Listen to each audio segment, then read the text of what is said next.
अपने भाई-बहनों में सबसे बड़ी होने की वजह से बचपन से ही ज़िम्मेदारी लेना उसके स्वभाव में ही आ गया था। पिता के यहाँ छोटा ही परिवार था, लेकिन उसको पारिवारिक संस्कार अच्छी तरह से मिली थी। जैसे ही आरती बड़ी हुई, उसके विवाह की चर्चा सब रिश्तेदार के बीच होने लगी थी। तो आरती भी अपने ख्वाबों के राजकुमार को देखने लगी थी। पढ़ने में मेधावी आरती भी कहीं न कहीं उच्च अधिकारी की ही चाहत रखती थी। एक दिन आरती के पिता को आरती के लिए राजकुमार मिल ही गया, बिजनेसमैन राजकुमार, जो बड़े परिवार का बेटा था। जहाँ आरती छोटे परिवार की बड़ी बेटी थी, वहीं राजीव बड़े परिवार का छोटा बेटा था।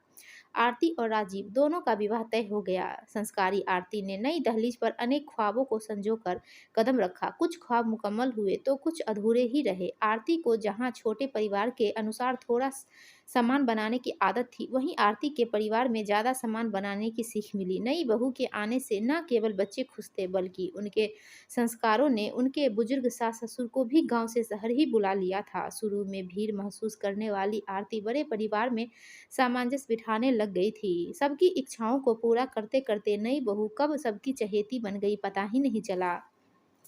भरे पूरे परिवार में बस एक ही कमी थी कि आरती की बड़ी जेठानी को कोई बच्चा नहीं हुआ था। मातृत्व सुख से वंचित आरती की जेठानी शोभा अक्सर उदास हो जाया करती थी। आरती के दूरदर्शी आंखों ने शोभा का दर्द समझ लिया और अपनी पहली ही संतान को जेठानी को देने की बात अपने पति राजीव से कही। राजीव की स्वीकृति के बाद बात शोभा तक पहुंची। शोभा ने आरती से कहा, मुझे बेहद खुशी है कि तुमने मेरी पीड़ा को समझा और इतना अच्छा हल बताया, लेकिन मेरी भी एक गुजारिश है कि मैं तुम्हारी पहली संतान गोद नहीं लूँगी। तुम्हें मातृत्व सुख से तृप्त करके ही मैं माँ बनूँगी। आरती सबसे छोटी होने के कारण आरती की सास उसे छोटी बहू ही पुकारती थी। छोटी बहू के सराहनीय फैसले के साथ बड़ी बहू शोभा के समझदारी भरे फैसले पर आरती की सास ने मुहर लगा दी। कुछ समय पश्चात आरती एक बेटे की माँ बन गई। बेटा बड़ा होने लगा।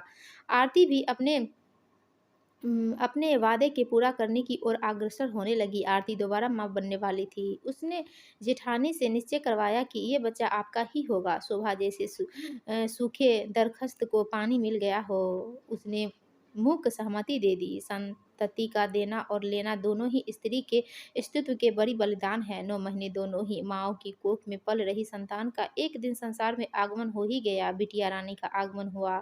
यूँ तो परिवार में हर्ष को बँट गया, लेकिन शोभा के दिल में एक कसक पैदा कर गया। उसने आरती से कहा, देखो आरती, तुम्हारा परिवार पूरा हो गया। मुझे लगता है गुड़िया को तुम्हें ही रखना चाहिए। बहन को भाई और भाई को बहन भी मिल जाएगी। आरती ने भरी आँखों से कहा, दीदी आपने कैसी बातें कर दी। आपके पास जाने से क्या ये भाई-बहन नहीं रह पाएँगे? और यही रही बात मेरे परिवार पूरा होने की, वो तो आगे भी पूरा हो जाएगा, लेकिन 9 महीने आप मैंने आपकी ममता ने जो तपस्या की है, उसका मूल्य कौन चुकाएगा? आप ही गुड़िया की एकमात्र माँ होगी। भाव विभोर होकर शोभा ने गुड़िया को सीने से लगा लिया। ममता से वर्षों से सूखे स्तनों में मानो दूध का अविरल प्रवाह बह गया। देवरानी जेठानी गले लगकर प्रेम के अथाह सागर में डूबने लगी। दोस्तों, आपको यह कहानी अच्छी लगी तो प्लीज़ हमारी वीडियो को लाइक कीजिए और चैनल को सब्सक्राइब